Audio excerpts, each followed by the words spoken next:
Hello students, अनु helpful study में आपका स्वागत है।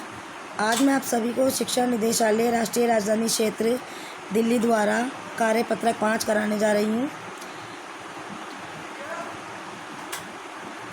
जिसका विषय है हिंदी और नाम है बस की यात्रा। ये कक्षा 8 के बच्चों के लिए ये विद्यार्थी का नाम है। यहाँ कक्षा अध्यापक का नाम आ जाएगा, ये डेट आ जाएगी।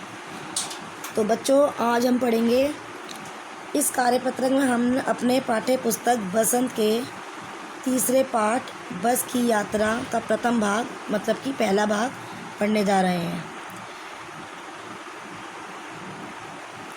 यह हरिशंकर प्रसाई जी की व्यंग्य रचना है।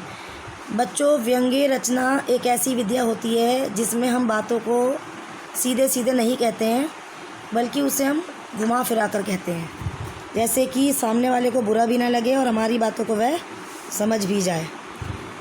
तो इस पाठ में भी लेखक व्यंग्य का प्रयोग करते हुए भारत की सार्वजनिक परिवहन व्यवस्था पर गहरा चोट करते हैं। मतलब यहाँ पे व्यंग्य का हमने आपको समझा दिया है। उन्होंने अपनी व्यंग्य में रचना की है कि अपनी बातों को सीधे सीधे ना कहकर घुमा फिरा कर कहना है कि सामने वाले को बुरा भी ना लगे और वो हमारी बातों को समझ भी जाए। तो इसका प्रयोग करते हुए भारत की सार्वजनिक परिवहन व्यवस्था पर गहरा चोट करते हैं वो। आइए अब हम पाठ को पढ़ते हैं और समझते हैं।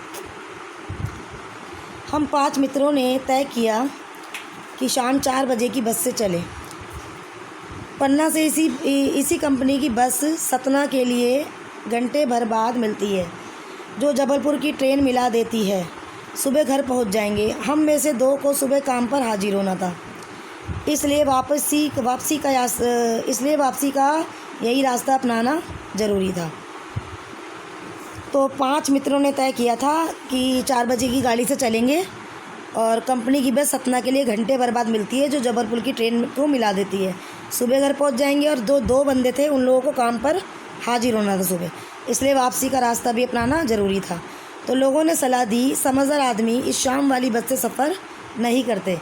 क्या रास्ते में डाकू मिलते हैं? नहीं, बस डाकिन है। आगे चलते हैं। बस को देखा तो श्रद्धा उमड़ पड़ी। खूब वयोवृद्ध थी। यहाँ वयोवृद्ध से मतलब होता है बड़ी आयु वाली या वाला, मतलब बहुत बड़ा, पुराना। तो सदियों के अनुभव के निशान लिए हुए थी।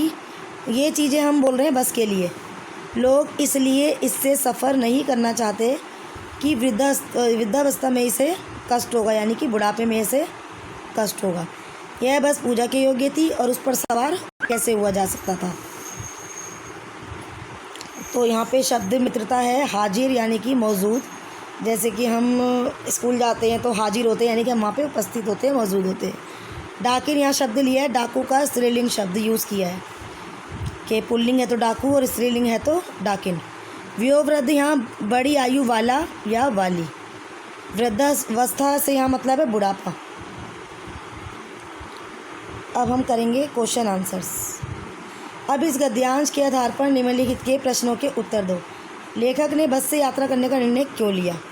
तो हमने अभी ऊपर पढ़ा था, लेखक ने बस से यात्रा करने का निर्णय इसलिए लिया क्योंकि उनमें से 2 दोस्तों को सुबह काम पर हाजिर होना था। यहाँ पर आप लिख लेंगे था। तो उसने इसीलिए बस से यात्रा करने का निर्णय लिया क्योंकि उनमें से 2 दोस्तों को सुबह काम पर हाजिर होना था। अगला है लोगों ने यात्रा के संबंध में लेखक को क्या सलाह दी और क्यों? तो लोगों ने लेखक को सलाह दी कि समझदार व्यक्ति शाम वाली बस में सफ़र नहीं करते। वो ऐसा इसलिए कह रहे थे क्योंकि बस की हालत बहुत ख़राब थी। ये है आपका उत्तर 2। बस को देखकर लेखक ने जो व्यंग्य बातें कही हैं उन्हें अपने शब्दों में लिखी है। तो बस को देखकर लेखक के मन में श्रद्धा उमड़ पड़ी। हमने अभी ऊपर भी पढ़ा था, ये देखिए मैं आपको दिखा देती हूँ। हमने ये अभी पढ़ा था, श्रद्धा उमड़ पड़ी। तो बस को देखकर लेखक के मन में श्रद्धा उमड़ पड़ी क्योंकि बस की हालत बहुत ही ख़राब थी, वह कभी भी ख़राब हो सकती थी। ये है आंसर 3। नीचे चलते हैं। ये है गतिविधि प्रश्न नंबर 4। अपनी कल्पना से अपने घर में घड़ी अपनी कल्पना से अपने घर में पड़ी किसी भी पुरानी चीज़ को देखते हुए मजाकिया लहजे में उससे होने वाली बातचीत को लिखिए।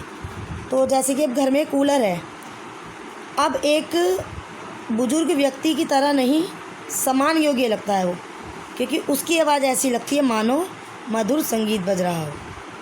तो ये है नंबर 4 का आंसर। तो बच्चों ये हमारी वर्कशीट कंप्लीट हो गई है। आपको अगर मेरी वीडियो पसंद आए तो लाइक कीजिए, कमेंट कीजिए, शेयर कीजिए और सब्सक्राइब कीजिए। और आपको मेरी नोटिफिकेशन चाहिए तो बेल आइकन पर क्लिक कीजिए। धन्यवाद।